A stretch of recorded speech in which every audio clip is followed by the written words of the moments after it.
মালিক জিজ্ঞাসা করে প্রতিদিন, বান্দা কি কারণে আমাকে ছেড়ে দিলা? হ্যাঁ,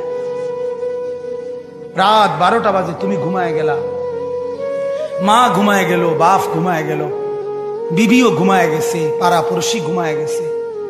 আল্লাহ বলেন আমি তো ঘুমাই নাই বান্দা, আমিও তো ঘুমাই নাই। সারাদিনে আমিও তো জগৎটা পরিচালনা করছি, তবুও তো আমার কোনো ক্লান্তি নাই, আমি তো ঘুমাই নাই। কেন ঘুমাই নাই জানো বান্দা?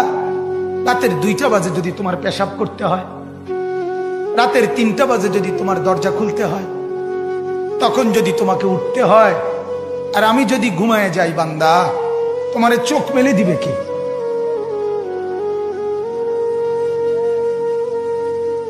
এই বাপ, চোখ মেলে দিবে কে?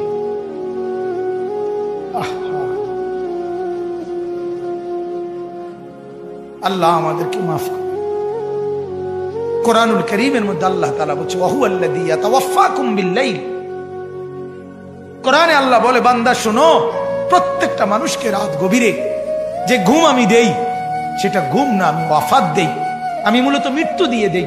আবার আমি দয়া করে একটা নির্দিষ্ট সময় পরে চূড়ান্ত মৃত্যু দেব বলে আমি আবার সেই হায়াত সকালবেলা যখন জাগতে শুরু হয় তখন আমি ফিরাই দিই আল্লাহ। এমনও মানুষ আছে পৃথিবীতে, রাত্রিবেলা ঘুমাইছিল ভালো মানুষ, সকালবেলা আর জাগে নাই। আমার একজন দূরসম্পর্কীয় চাচা আছে, প্রফেসর ছিলেন, ভালো মানুষ ছিলেন, রাত্রিবেলা জলজ্জান্ত মানুষ ঘুমাইছে, সকালবেলা আর দরজা খুলে দেখছে ওই মানুষটা জীবিত ছিল না, মারা গেছে। হতে পারে না? হতে পারে।